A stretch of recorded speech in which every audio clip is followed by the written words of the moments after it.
Pang Ilonggo. Please subscribe And like. and share.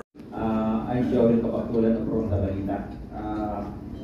Alam naman natin napakabilis ang pag-angat ng ekonomiya ng probinsya ng Laguna at isang araw dyan ang sa pagkakaroon ng maraming mga companies dito po. At isa sa kakibat ng pagdami ng tao ay ang problema isa sa mga problema sa Laguna po ay ang panawagan na magkaroon po ng government hospitals, lalo na po sa mga maliliit na mga bayan o mga syudad po. Ano po ba ang magagawa ng alyansa para matugunan po itong problema ito? O kung may problema po ba, may programa po ba kayo para madagdagan ng mga public hospitals o health centers po dito sa lalawigan po ng Laguna? Yeah. Go ahead, Senator. Baka hindi nyo alam na ka-aproba pa lang ni Presidente Marcos na magtayo ng PGH sa Carmona.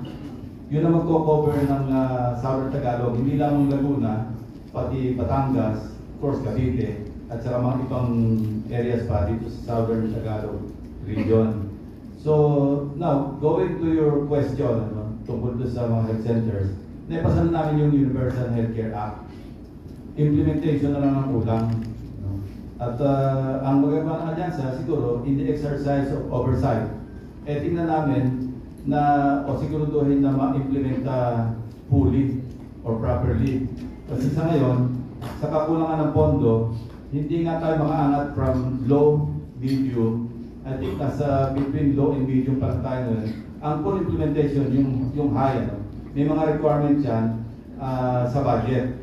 Kailan mapunuan sa national budget, sa General Appropriations Act, yung pagpopondo sa Universal Healthcare Act. Kasi karamihan may mga batas tayo na ipapasa, pero kulang naman ang pondo kung hindi man nilalagay sa National Expenditure Program, pero pagdating naman sa Kongreso, nakakatas dahil nare-align. So yun ang isang, ako for one, ako kasi palabantay sa budget. Mahilig akong mag-posisi, mag-scrutinize ng budget para siguraduhin na yung mga batas na ipasa, Universal Healthcare Act, yung pre-tertiary education, yung pre-tuition, at marami pa mga batas na ipasa ng Kongreso. Pag hindi ito binigyan ng sapat na pondo, parang napilay lang. So yan ang pagsusumikapan namin na yung Universal Healthcare Act para yung mga health centers at lahat ng barangay ma-cover. Kasi pagka yung nasa low end tayo, parang parang pinapilot mo lang yung mga barangays, namimili lamang ng kung saan na implementa. Pero pag napunta tayo sa full implementation, mako-cover lahat ng barangays. Para sa Cuba, alam mo sa Cuba, hindi pa ako nakarating doon, pero yung nakapunta doon, bawat block, meron silang health center, may clinic. At yung mga residente, hindi kailangan pumunta sa clinic. Yung clinic na nagpupunta sa mga residente. Ganun ka-episyente. No? Hindi naman natin siguro kaya yon sa lagay ng Pilipinas. Pero at least, we should strive to approximate yung, kasi yung health, napaka-importante sa tao, di ba? Dahil sa ating bansa, pag mayaman ka at nagkasakit ka, maghihirap ka. Pag mahirap ka at nagkasakit ka, patay ka.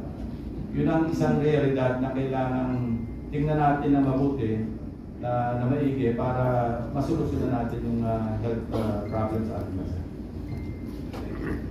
Masyadong nag-focus po tayo sa paggawa ng mga kalsada, mga flood control, lalo naman po nangyari. Instead of focusing, pondohan po yung ating mga classrooms, sama na po dyan. Ako, kung tatanungin nyo, kailangan siguro yung mga ospital para yung mga tao sa mga probinsya, hindi na dadayo pa ng Manila o sa mga munisipyo, pupunta sa mga malalaking lungsod, tulad ng Santa Rosa, wala lagyan mo ng mga district hospital. Pero, problema din, kung may hospital nga, wala namang gamit. Ano pa ang silbi ng hospital kung walang gamit? Dapat may follow through. Pag tayo ka ng hospital, dapat may gamit na, diba? May mga higaan, may mga x-ray, yung basic x-ray, ECG, ultrasound. Problema wala eh. Nauuna yung pag-pondo sa mga kalsada, flood control, alam mo na. Hindi ko na sasabihin ba. Doon, medyo mas malaki at ang takits. Salamat po. Anything to add? Yes, kombinasyon sa sinasabi ni Senator Lacson, Senator Tulfo, yung oversight sa budget at yung connection doon sa pangangailangan sa ospital. Isa sa mga pinakakulang sa ospital natin sa buong Pilipinas, mga doktor. Hindi ba? Kita natin yung pandemic yan. So yung aming, ako yung principal author ng medical scholarship, free medical scholarship, doktor para sa Wiretap. Nilagay na natin doon sa batas, at naumpisa na ito 4 to 5 years ago. May mga graduate na ngayong March.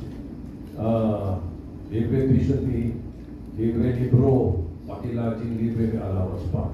Gusto natin dumami doktor. Ito ngayon connection doon sa sinasabi ni Senator Lacson at ni Senator Erwin Tulfo. Yung budget, kailangan ng oversight natin. Kaya mas maganda na talaga na kung bibigyan kami ng pagkakataon ng Panginoon at saka ng ating mga kababayan, makabalik kami doon. Mabantayan. Hindi lang porki nandun na yung batas, okay na eh. Kasi yung oversight ng mga batas na ito, mahalaga. For example, nangyari itong taon na ito. Doon sa sinasabi nila sa budget. Ang ideal doon sa batas na sinabi namin, sa lahat ng medical institutions in the country, dapat approximately 40 to 50 students dapat ang meron every year na tinatanggap para dumami talaga mga doktor natin nationwide. Iba na yung explanation ng tungkol sa laban. Then again, ang nangyari is na budgetan nila ng 44. Yung sa Cebu Normal University at sa ibang universities ng nationwide na merong medicine proper, nasa mga 40-44 ang estudyante. Itong taon na ito, nilimitahan nila sa 24. 24 lang per students itong taon na ito. Then, ang daming iba naman na pumasa na sabi nila, paano kami ngayon mag-meditate? Kaya lang kami kumuha dito kasi nga libre na.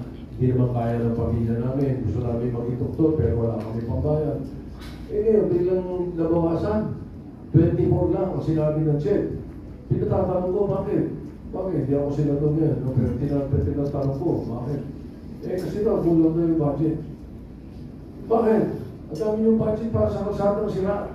Sa kalsadang gawa, wala. Na sinisira. Kung saan yung nilagay. Hindi nyo maayos yung budget na kailangan talaga. Yun kaya kailangan yung batayan natin talaga. Pagdating sa paggamit ng pera ng taong bayan. Your thoughts, Attorney Ben Morales? Meron tayong tinatawag na Local Government Code of 1991. Ito ang naglalatag kung ano dapat gawin ng probinsya, ng munisipyo, at ng lungsod against the national. Ito yung maganda ang bitilin, pero after 30 years, lumalabas na ang mga defekto. Isa sa mga defekto nito ay nakalagay at nakasaan sa Local Government Code na pagdating sa provincial hospital ang magpapagawa ay probinsya. Pero hindi lahat ng probinsya ay mayaman. May mga probinsya na mahihirap. And I'm talking of tertiary hospital. Like during COVID, paano kung hindi kaya ng probinsya? Paano yung mga mamamayan? This is where national government should come in. And it should be really amended. Hindi ho biro ang magpatago ng hospital. Nung mayor ako, halos ang laking chunk ng budget namin napunta sa hospital Mandaluyong. It's not about the structure, the equipments. Yung lang daily upkeep of pagbayad sa sweldo ng mga doktor, ng mga nurses, napakamahal po yan. Kaya ako naniniwala, i-inventarohin natin lahat. Remember, we are archipelagic. May mga isla pa tayo at nakakaawa yung mga nasa isla lalo. Tignan natin, plano nyo siguro ng DOH to. Isang probinsya, isang mga hospital. Tapos tignan, bayan-bayan, paano ito. At kung hindi kaya, we call, kami ginawa na namin tumatagal na sa Mandaluyong, we call it super health centers. Yung mga health centers namin, nilakasan namin para hindi na magpunta sa ospital, doon na lang ang mga outpatient. Kompleto po ito na mga ultrasound machine, etc. etc. There should be a comprehensive plan all over the country about this.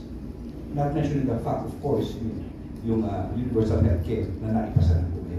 It should be taken into account. Thank you. Thank you, Senator Cole. Siguro po kagaya ni Senator Ben, napagtayo rin ako ng hospital ng Tagaytay. Ang bago-bago ako niya, napakahirap po. Pero hindi pa naman huli na kalungkot ang lahat sa maliliit na bayan. Kung tinutukoy mo Pami, Paite, Paake, Louisiana, Rizal, na magkaroon ng pila, magkaroon ng sariling ospital. Mapalad pa rin kayo tayo dito sa lalawigan ng Laguna. Meron tayong malalaking medical schools. Nandito yung Perpetual. May medical school yan. Nandito yung Lyceum. May medical school yan. At alam ko, yung Mapua, dati engineering, may medical school na rin dito.